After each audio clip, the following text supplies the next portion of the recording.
자리에 앉아주십시오. 우리나라에는 호스피스 병원이 있습니다. 말기암 환자나 살 날이 얼마 남지 않은 분들이 입원해 있죠. 환자와 가족들이 남은 시간이 얼마 참 있지 않기 때문에 의미 있게 좀 보낼 수 있도록 돕는 병원이라고 봅니다.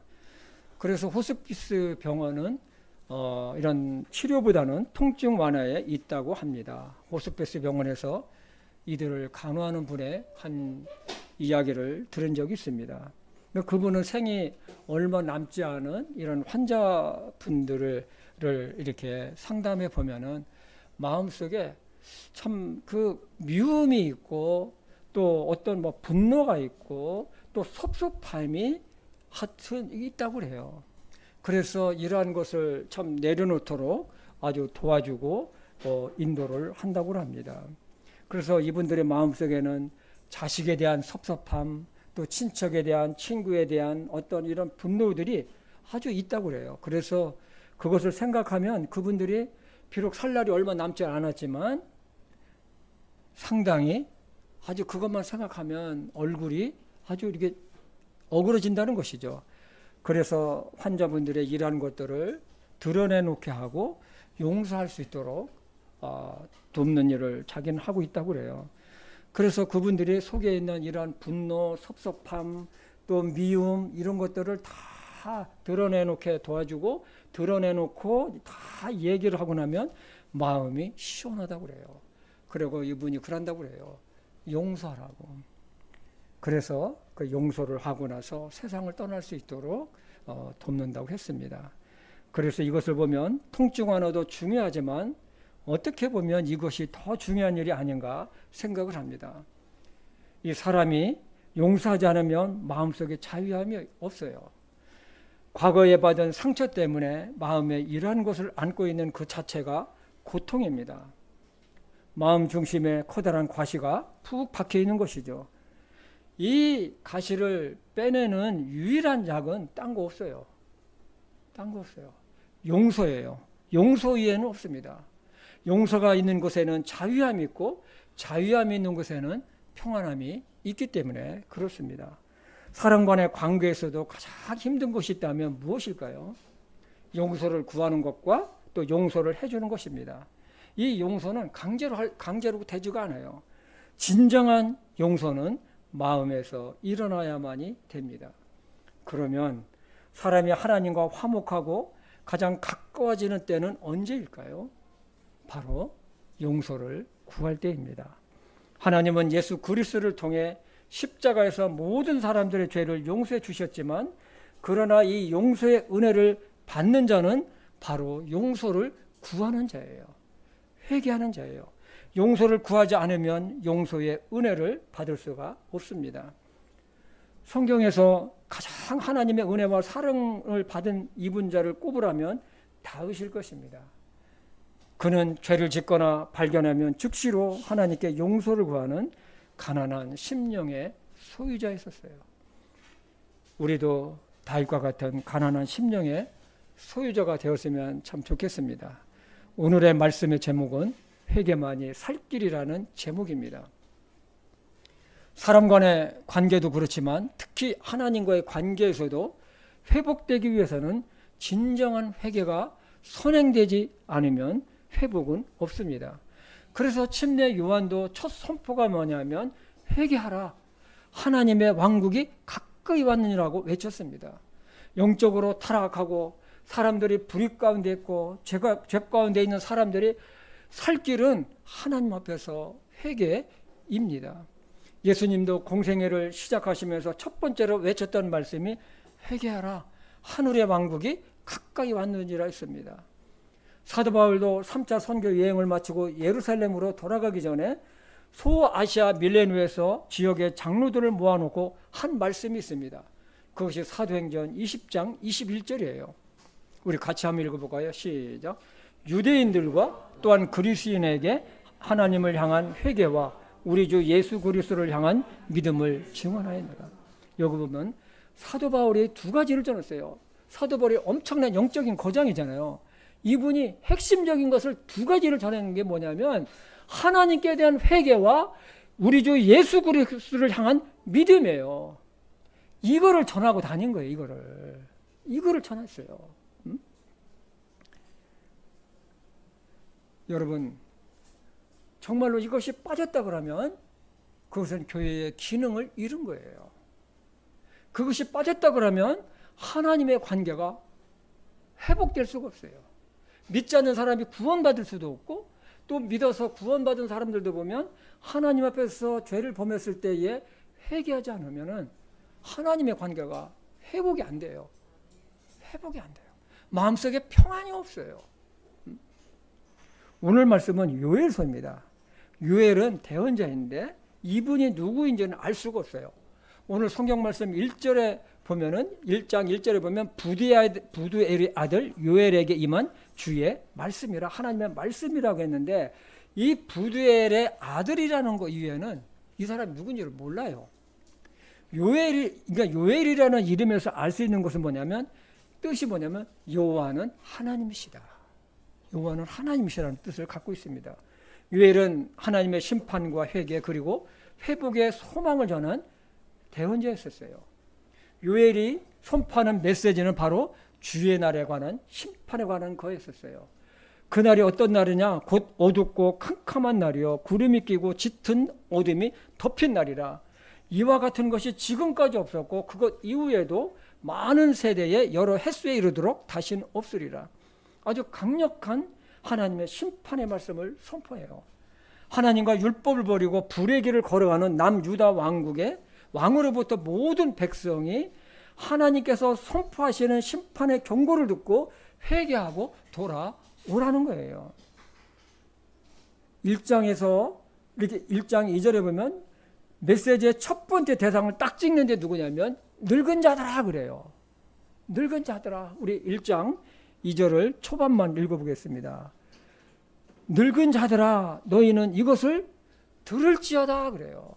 들을지어다. 늙은 자는 누굽니까? 나이가 많은 사람들이에요. 그런데 제가 시부력을 찾아보니까 이걸 또 한편으로는 사회 지도자인 장로들을 지칭하기도 한다고 그래요. 그만큼 보통 사람보다도, 이 사람들보다도 재앙에 대한 책임이 이 지도자들에게 더 크다는 것입니다. 늙은 자들은 너희 날들이나 조상들의 날들에 이런 지금과 같은 고통의 날이 있었느냐는 거예요. 한번 돌이켜 생각해 보라는 거예요. 그리고 하나님의 무서운 심판을 너희 자손 대대손손 전하라는 것입니다. 그리고 둘째 대상을 딱 집어낸 누구냐면 술 취한 자들이에요. 우리 요엘서 1장 5절을 보겠습니다. 같이 읽어볼까요? 시작. 술 취한 자들아 너희는 깨어 울지어다. 포도주를 마시는 모든 자들아 너희는 새 포도즙을 인하여 울부짖을지어다. 그것이 너희 입에서 끊어졌도다. 하나님을 떠나 타락에 빠져 술에 취해 아무 감각도 없이 세속의 향락에 빠져 방탕에 빠진 자들입니다. 이 일반 백성들이 하나님의 선민임에도 불구하고 술 취하고 방탕하는 자들이 얼마나 많았으면 하나님께서는 이렇게 콕 찍어가지고 술 취한 자들하고 말씀을 하셨을까요? 그러니까 여러분 이걸 보면 그 당시 남유다 왕국의 그 흐름을 좀 여러분 아시겠죠? 세 번째는 뭐냐면 제사장들이에요. 제사장들은 애국한다는 것입니다. 애국은 술 피우는 것이 아니라 가슴을 찢는 통곡을 말해요. 왜 제사장들이 애국을 하느냐? 성전에서 사용될 헌물이 끊어졌다는 거예요. 성전에서 드릴 헌물, 음식 헌물, 음료 헌물, 이런 희생 제물이 끊어졌어요. 드릴 수가 없는 거예요. 그런 참담한 현실 앞에서 이 제사장들이 통곡할 수밖에 없는 거예요. 우리 1장 13절을 한번 보겠습니다. 제사장들아 너희는 띠를 동에 메고 애곡할지어다. 제단을 섬기는 자들아 너희는 울부짖을지어다. 내 하나님을 섬기는 자들아 너희는 와서 굵은 베옷을 입고 밤새도록 누울지어다. 너희가 음식 헌물과 음료 헌물을 너희 하나님 집에서 드리지 못하기 때문이라. 여러분 기가 막힌 상황이 남유다 왕국에 지금 있게 된 것입니다. 네 번째는 뭐냐면 농부들입니다. 추수할 것이 없어요. 우리 요엘서 1장 11절을 보겠습니다. 오 너희 농부들아 너희는 부끄러워할지어다. 오 포도원을 가꾸는 자들아 너희는 밀과 보리로 인하여 울부짖을지어다. 밭에 수확할 것이 사라졌도다, 없어졌다. 이러한 현실을 바라보면서 유엘 대언자는 외쳤습니다. 모든 백성들아, 거주민들아, 너희는 귀를 기울이라는 거예요. 하나님께서 선포하시는 이 메시지의 귀를 기울여서 듣고 회개하고 너희들 그 길에서 돌아서라는 것입니다. 그것만이 너희가 살 길이라는 거예요. 현재 그들이 겪고 있는 고통, 재앙은 그들의 죄로 인한 하나님의 심판이었어요. 남유다 사회가 죄악의 아주 중병에 걸려있는 상태였었어요. 저는 이 요엘 말씀을 참 이렇게 묵상하고 준비하면서 보니까 이것이 오늘날 온 세계 상황이나 아주 거의 비슷해요. 아주 비슷해요. 사람들이 하나님에 대해서, 하나님의 말씀에 대해서 무뎌져 있는 거예요. 우리가 요엘서를 이해하려면 요엘 대언자가 활동했던 시대적 배경을 알면 이해가 좀 돼요. 요엘은 BC 9세기에서 남유다에서 활동했던 이 대언자인데요.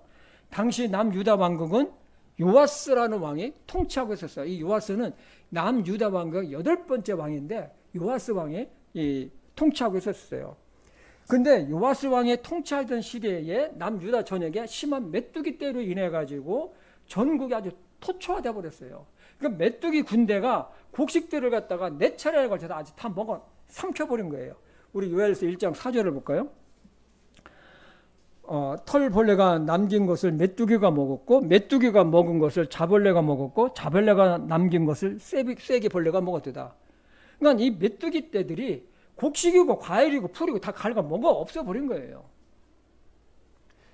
이 말씀에 보면 4종류가 나오는데 모두 메뚜기 종류예요.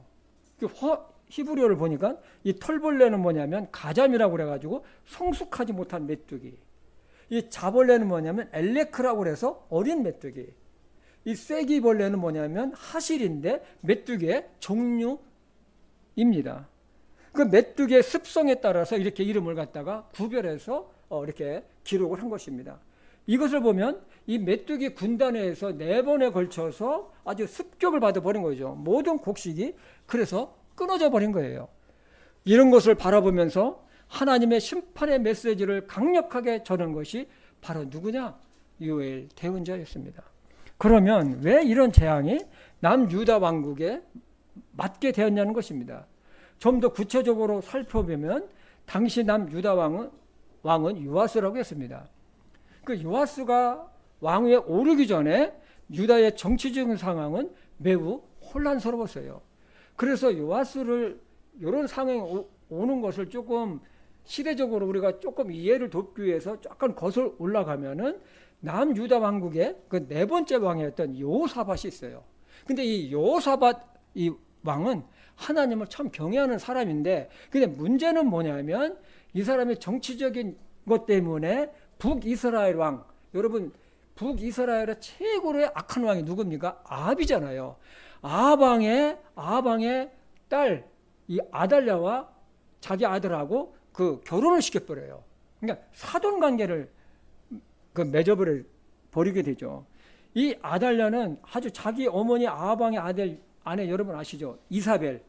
이사벨의 아주 성향과 가장 쏙 닮아버렸어요. 쏙 닮았어요. 그러니까 바알과 아설의 우상을 섬기는 것이나 악한 성격을 그대로 자기 어머니를 아주 쏙 빼닮은 게 누구냐? 이 아달랴예요. 그러니까 아달랴는 자기 남편 여호람이 32세 때 이제는 남유다 왕국의 그 왕으로 등극하는데, 이 남유다 왕국을 아주 그 우상 그 나라로 아주 바꿔버려요. 누가? 이 아달랴가요. 아달랴가 누구라고요? 아합왕의 딸이에요. 응? 이 남유다 왕국은 하나님의 신앙과 율법을 버리고 우상 숭배 국가로 아주 바꿔버려요. 근데 문제는 뭐냐면 그 여호람 왕이잖아요. 아달랴 남편 여호람 왕. 아주 악한 자예요. 어떻게 악한 자냐? 자기가 왕이 된 후에는 자기의 왕권을 갖다가 확실하게 하기 위해서 자기 형제들 그리고 이 지도자들을 갖다가 죽여버려요. 여러분 좀 이해가 됩니까? 이런 악한 자들 사이에서 태어난 자가 또 누구냐? 바로 그 밑에 아하시아예요. 이 아하시아도 이제 문제는 뭐냐면 이자도 왕이 된 후에 자기 아버지 여호람 왕과 어머니 아달랴의 영향을 받아서 우상 숭배의 국가인 북이스라엘과 아주 친하게 지내요. 그렇죠. 자기 어머니, 어머니의 그 뭐 외갓댁이랑 마찬가지죠. 그런데 이 사람이 이제 6번째 왕이잖아요. 6번째 왕인데 이게 6대 왕이다 보니까 여러분 좀 헷갈릴 수가 있는데 잘 기억하세요. 이게 이 아하시아가 이제 즉위한 지 얼마 되지 않아서 북이스라엘을 방문해요. 왜 방문하느냐? 북이스라엘이 이 시리아하고 전쟁을 해가지고 아주 져요. 그런데 그 당시에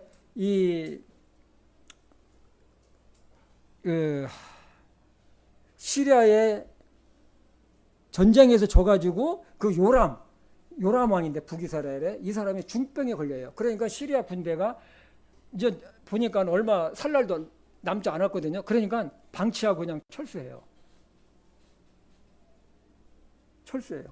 그런데 쿠데타가 일어나요. 바로 예후라는 군대 장관이 쿠데타를 일으켜가지고 그 요람 왕을 죽여요. 근데 그 옆에 누가 있었느냐? 바로 누가 있습니까? 아시아가 있었어요. 그러니까 아시아가 말을 타고 도망간 거예요. 어디까지 도망가느냐? 유다 무기토까지 도망가요. 거기까지 쫓아와가지고 죽여버려요. 1년밖에 왕을 못해요. 근데 역대하 22장을 보면 아시아 왕이 죽임을 당한 것이 하나님께서 났다고 기록되어 있어요. 우리는 이것을 보면서 정말 그리스도인들이 불신자들과 한편이 돼가지고 동화돼서는 안 된다는 것을 느끼게 돼요. 같이 망하는 거예요. 같이. 아시아 왕이 살해되자 그의 어머니 아달랴가 유다의 왕권을 잡으라고 다윗 가문의 이 왕자들을 죽이기 시작해요. 죽여요. 이런 여자가 세상에 어디 있습니까? 우리 열왕기하 11장 1절을 보겠습니다. 아시아의 어머니 아달랴가 자기 아들이 죽은 것을 보고 일어나 왕가의 모든 씨를 뭐라고요? 멸하였으나. 멸하였는데요. 딱 한 사람이 남아요. 그게 누구냐? 요아스 왕이에요. 요아스 왕이 몇 살이죠? 한 살이었어요. 그때 한 살. 한 살인데 그 왕자들을 갖다 죽이는 것을 보고 자기 누나 여호세바가 자기 핏덩어리나 마찬가지예요. 한 살 된 그 아기를 자기 침실에다 숨겨버려요. 숨겨가지고 이 요아스 왕이 살아요. 그리고 나서 이 아달랴가 왕권을 잡고 7년 동안을 유다 왕국을 갖다가 통치를 하는데 이 요아스는 이 요야다라는 그 당시에 대제사장이 성전에서 이 요아스를 갖다가 길러요. 그리고 7살 때 됐었을 때에 왕위로 기름을 붓고 왕으로 삼아버려요. 유다 왕으로 삼아버려요. 그리고 여호야다는 성전에 들어온 것을 이 여호야다 이 군사들이 대제사장 군사들이 그 아달랴를 갖다가 아주 죽여버려요. 그리고 이 요아스를 왕으로 완전 등극을 시킵니다. 요아스 왕은 40년을 통치합니다. 중요한 것은 뭐냐면 대제사장이었던 여호야다로 인해서 요아스 왕은 하나님을 경외하는 믿음의 길을 걸어가게 되죠. 열왕기하 12장 2절을 보겠습니다. 제사장 여호야다가 요아스는 요아스 왕입니다. 교훈을 주던 모든 때는 그가 주의 눈앞에서 올바른 것을 행하였으나 영적인 지도자요 교훈자였던 이 여호야다 대제사장이 살아있는 모든 날에는 요아스가 하나님 앞에서 보시기에 옳은 것을 행했다고 그랬어요. 정말로 그는 율법을 세우고 바른 정치를 하고 종교개혁을 일으켜서 성전도 보수하고 산당들을 없애고 우상들을 아주 완전 부셔가지고 없애는 그러한 것까지 싹 했어요. 여러분 한번 생각해 보세요. 아달랴가 왕을 아달랴는 그 요아스 왕의 할머니죠. 얼마나 우상이 덮었겠어요. 그러니까 그걸 갖다가 다 부숴버렸어요. 요아스 왕이 그렇게 했어요. 그런데 문제가 발생을 합니다. 이 여호야다 대제사장이 죽은 이후에 요아스 왕은 확 변해요. 역대하 24장 18절에 보면 하나님을 버리고 작은 숲과 우상들을 섬김으로 하나님의 진노가 유다와 예루살렘에 임하니라 그랬어요. 돌변해버린 거예요. 대제사장이 죽고 나니까. 하나님은 대언자들을 보내고 하나님께 다시 돌아오라고 외쳤지만 요아스 왕은 거절합니다. 그동안 하나님 앞에서 걸었던 믿음의 길을 버리고 하나님을 떠나가 버린 거예요. 자신의 영적인 지도자였던 이 대제사장 여호야다의 아들 스가랴, 성경에 나오는 그 스가랴사는 스가랴가 아니고 그 대제사장의 아들이죠. 이 스가랴가 요아스 왕에게 가가지고 하나님을 떠나는 악을 책망하자 그를 성전 뜰에서 돌로 쳐서 그를 죽여버려요. 역대하 24장 20절 21절 한번 보겠습니다. 하나님의 영께서 제사장 여호야다의 아들 스가랴에게 임하시매, 그러니까 성령께서 스가랴에게 임한 거죠. 그가 백성 위에 서서 그들에게 이르되 하나님께서 이같이 말씀하시기를 너희가 어찌하여 주의 명령들을 범함으로 형통하지 못하느냐 하시나니 너희가 주를 버렸으므로 그분께서도 너희를 버리셨느냐. 하나님께서 버리셨다는 거죠. 하매 그들이 그를 대적하여 음모를 꾸미고 왕의 명령을 따라 주의 집들 안에서 그를 돌로 쳐서 뭐라고요? 죽였다. 이 일은 하나님의 분노를 일으켰다고 했습니다. 온 유다에 그야말로 하나님의 진노가 아래에 있게 되면서 메뚜기 군대가 온 유다를 덮게 만들어버려요. 하나님께서 하신 자연재해지요. 유대 지역에서 지금까지 전례를 찾아볼 수 없었던 이러한 메뚜기 군대의 공격으로 곡식은 씨가 말라버렸어요. 사람들은 극심한 궁핍에 겪게 되었고 사람뿐만 아니라 동물들도 먹을 것이 없어서 신음을 했어요. 얼마나 극심한 재앙입니까? 우리 요엘서 1장 18절을 보겠습니다. 짐승들이 어찌 그리 신음하는가? 가축대가 어찌 할 바를 모르니 이는 그것들에게 초장이 없기 때문이라. 참으로 양떼가 황폐하게 되었도다. 이러한 때에 하나님은 유해를 부르셔서 지금 남유다 땅에 임하는 끔찍한 재앙이 왜 왔는지 그리고 그 원인을 살펴보라고 하시는 것입니다. 이 재앙은 왕으로부터 백성에 이르기까지 하나님을 떠났고 우상숭배와 불의와 이 모든 것들이 퍼져 있는 죄의 결과임을 하나님은 유해를 통해서 말씀하십니다. 유해는 남유다 왕국에게 하나님께 회개하고 돌아오지 않으면 지금보다 더 무서운 주의 날이 임할 것을 또한 경고를 한 것이 오늘 본문 말씀 요엘서 2장 1절과 2절입니다. 다시 한번 이 말씀을 보겠습니다. 너희는 시온에서 나팔을 불며 내 거룩한 산에서 경고의 소리를 내어 그 땅의 모든 거주민들이 떨게 하라. 주의 날이 이르느니라. 그 날이 매우 가까우니 곧 어둡고 캄캄한 날이요 구름이 끼고 짙은 어둠에 덮인 날이라. 이 날은 아침에 산들 위에 퍼지는 것 같으니 이는 크고 강한 백성으로 인함이라. 이와 같은 것이 지금까지 없었고 그것 이후에도 많은 세대의 여러 횟수에 이르도록 다시는 없으리라. 이월 대언자는 시온에서 나팔을 불며 내 거룩한 산에서 경고를 내어 모든 사람을 두렵게 하라는 거예요. 두렵게 하라. 이것이 무엇일까요? 시온은 예루살렘을 말합니다. 거룩한 산은 예루살렘을 둘러싼 산을 말합니다. 그곳에서 백성들에게 외치라는 것입니다. 무엇을요? 주의 심판의 날에 주의 날에 임박한 주의 날을 경고를 하라는 것입니다. 이것은 지금 유대 백성들에게만 있는 뿌리 깊은 죄악으로부터 돌이키고 회개할 기회를 제공하는 날이기도 합니다. 이것을 선포하는 궁극적인 목적은 단순히 하나님의 심판이 얼마나 혹독하고 고통스러운지를 알게 하는 그 자체가 있질 않아요. 그것을 듣고 그날을 피하고 구원받게 하는 하나님의 사랑입니다. 우리 요엘서 2장 31절과 32절을 보겠습니다. 크고 두려운 주의 날이 이르기 전에 해가 변하여 어둠이 되고 달이 변하여 피가 되려니와 누구든지 주의 이름을 부르는 자는 구원을 받으리니 주가 말한 대로 시온산과 예루살렘에 구출이 있으며 또 주가 부를 남은 자들에게도 구출이 있으리라. 이것은 오늘날도 똑같다고 저는 봅니다. 시온산과 거룩한 산에서 경고의 목소리를 내라는 것은 오늘날은 교회로에서부터 하나님의 심판의 경고를 선포하라는 것입니다. 오늘날 교회가 기능을 상당히 잃었다는 소리가 들립니다. 왜 그럴까요? 왜 그럴까요? 교회가 제 역할을 못하기 때문에 그렇습니다. 그러나 저와 우리는 곧 다시 오실 예수님의 재림과 하나님의 심판과 회개와 구원의 하나님의 사랑과 은혜를 우리는 전해야 합니다. 그것만이 사람들이 살 길이기 때문에 그렇습니다. 사랑하는 성도 여러분, 우리 세상을 한번 보시기 바랍니다.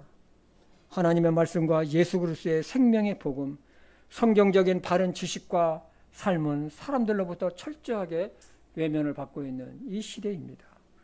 반면에 세상은 갈수록 더 악해지고 있습니다. 반하나님적인 사상과 반하나님적인 문화들이 세상에 넘쳐나고 있습니다. 하나님은 자연을 통해서도 경고를 하십니다. 회개하고 너희는 돌아오라 이것입니다. 지금 우리가 살고 있는 지구는 열병을 앓고 있습니다.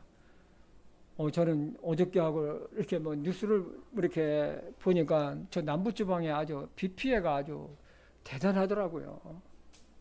그런데 기상청 그 예보관이 하는 얘기가 뭐냐면 이게 추측할 수가 없다는 거예요.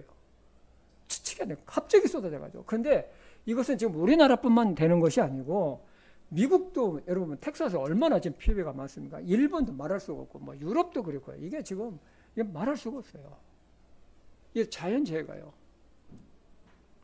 며칠 전에는 이 시베리아에 그러니까 겨울에 영하 50도에서 마이너스 70도까지 떨어진 세계에서 가장 추운 사람 살고 있는 그 지역이 있는데 거기에 홍수가 나가지고 그 마을이 아직 물에 잠겼어요. 그러니까 다 깜짝 놀라는 거예요, 지금요. 지구가 이상하다는 거예요. 이게. 그러니까 얼음들이 막 다 녹고 해가지고 이게 세상이 이렇게 돼가고 있습니다. 지구의 자정 능력이 약화된 것 같아요. 유엘 대행전은 주의 날에 임할 하나님의 환상을 말씀합니다.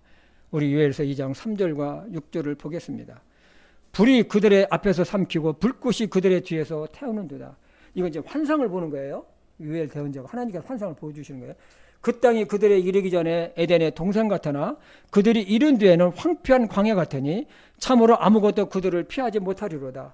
그들의 모양은 말의 모양 같고 그들의 달리는 것은 기병 같으며 그들의 뛰는 것은 산꼭대기에서 나는 병거 소리 같고 지푸라기를 삼키는 불꽃 소리와도 같으며 강한 백성이 전열을 갖추고 싸우는 것 같으니 그들의 얼굴 앞에서 백성들이 크게 고통을 받으며 모든 얼굴이 검게 되리라. 유엘 대전은 전에는 이 땅이 에덴 동산 같다는 거예요. 에덴 동산 같았으나 지금은 뭐라고요? 황폐한 광야 같을 것이다. 아무도 피하지 못한다. 이렇게 하는 세력은 상당히 강하고 말의 모양도 같고 기병같이 달리며 그들이 뛰는 소리는 산 꼭대기에서 나는 병거 소리 같고 그리고 그들은 전열을 잘 갖춘 즉 잘 훈련된 강한 군사 같다고 했습니다. 이 말씀은 하나님의 심판의 날이 주의 날이 강한 군사같이 신속하고 강렬하게 임하는 것을 묘사합니다.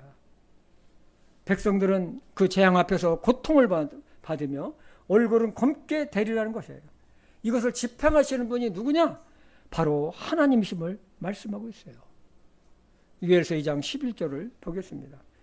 주께서 하나님께서 자신의 군대 앞에서 친히 목소리를 내시리로다. 그분의 진영은 심히 크며 자신의 말씀을 집행하시는 이는 강하시도다.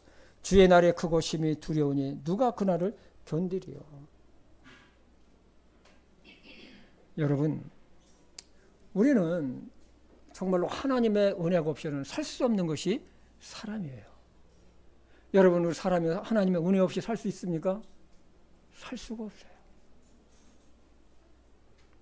사람들이 평소 때에는 이런 말도 하고 저런 말도 아주 쉽게 해요. 그러나 자신에게 어느 날 갑자기 재난이 닥치면 그의 얼굴빛이 검게 변하는 것을 우리는 주변에서 우리는 목도합니다. 마음이 녹아버려요.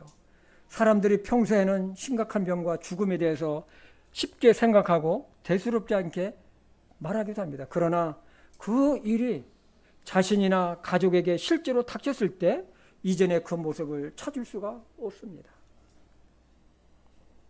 하나님은 말씀하세요. 사람의 살 길은 뭐냐? 너희들이 지금 하나님의 은혜를 구하기 전에 먼저 너희들이 할 것이 있는데 그것은 회개하고 너희들이 잘못된 길에서 죄된 길에서 돌아서라. 하나님께 돌아서라는 것입니다. 여러분, 우리는 하나님의 은혜를 정말 사모하지만 여러분, 우리가 부모님들 마찬가지잖아요. 이 자식이 참 잘못을 요 근데 야는 이 자식을 말이야 자기가 잘못하면서도 굉장히 늘 아빠 엄마가 자기에게 사랑을 계속 은혜를 퍼주기를 원해요. 근데 아빠 엄마는 뭡니까? 야 이놈아, 네가 잘못한 거 좀 신제매 아빠 엄마 용서해 주세요. 너 잘못하고 있잖아. 근데 야는 잘못 그냥 별로 그냥 대수롭지 않게 생각하는 거예요.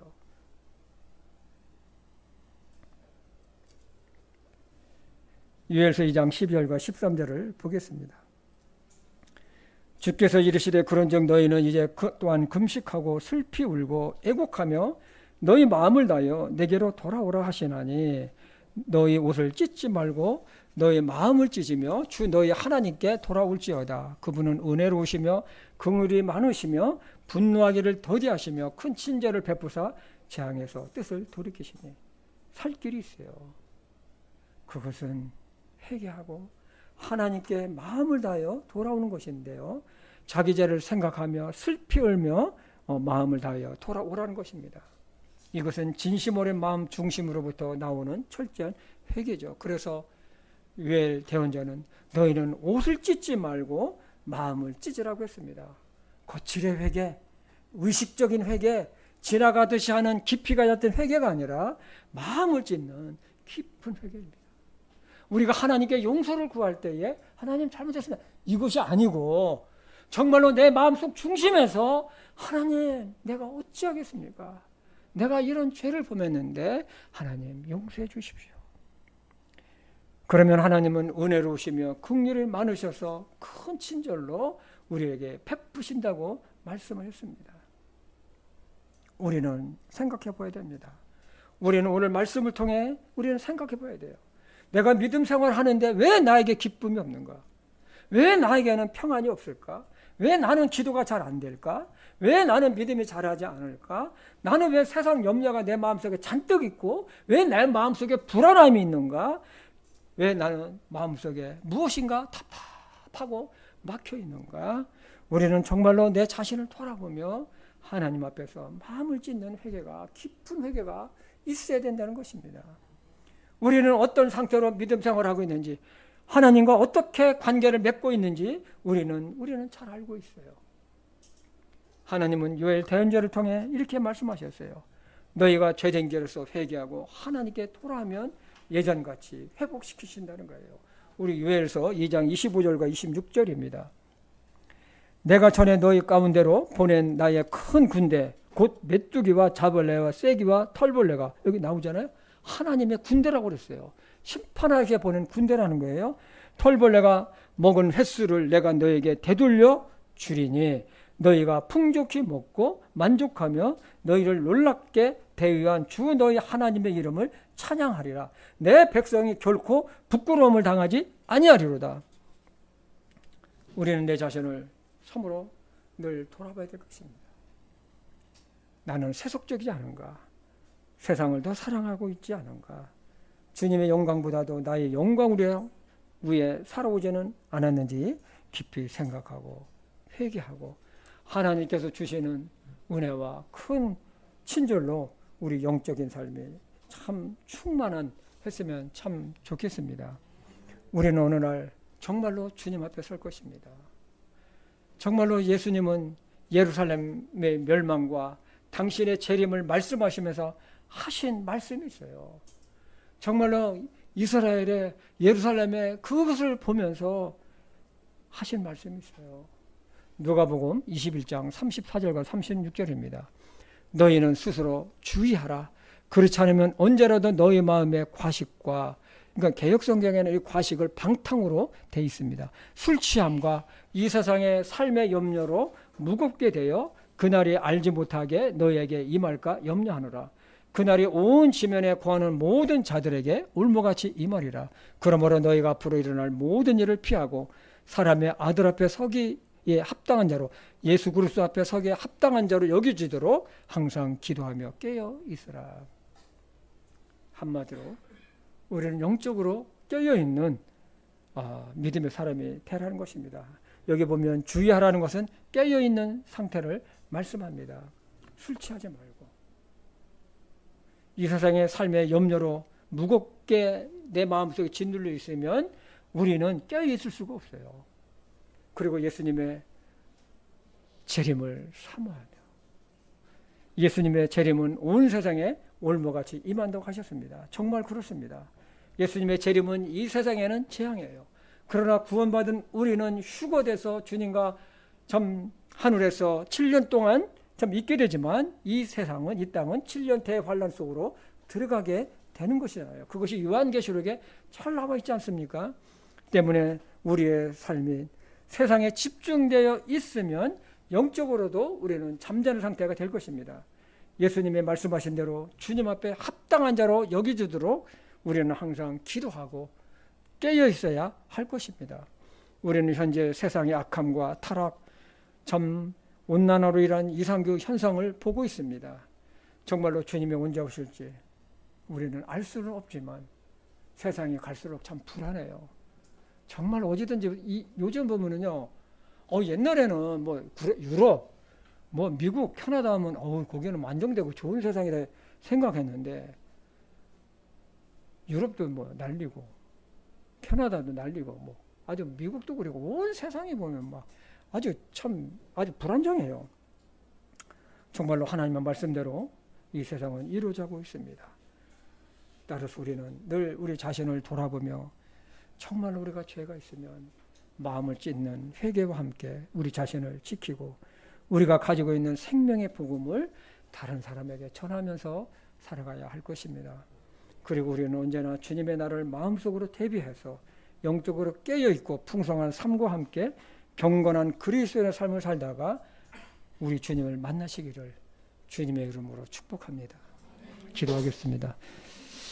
하나님 아버지, 그 옛날 구약시대에 남유다 왕국이 정말 타락했었을 때에 하나님은 요엘 대언자를 보내서 외치셨습니다. 회개하고 하나님께 돌아오라고. 아버지 하나님, 오늘날도 그때나 그때보다 더하면 더했지 이 세상도 현재도 마찬가지라고 저희는 보고 있습니다.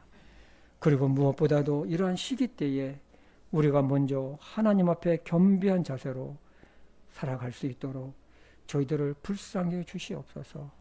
그리고 우리가 참으로 우리에게 죄가 있다면 거칠의 죄가 아니라 우리 속 중심에서 나오는 깊은 회개를 통해서 하나님과 화목할 수 있도록 인도해 주시옵소서. 예수님의 이름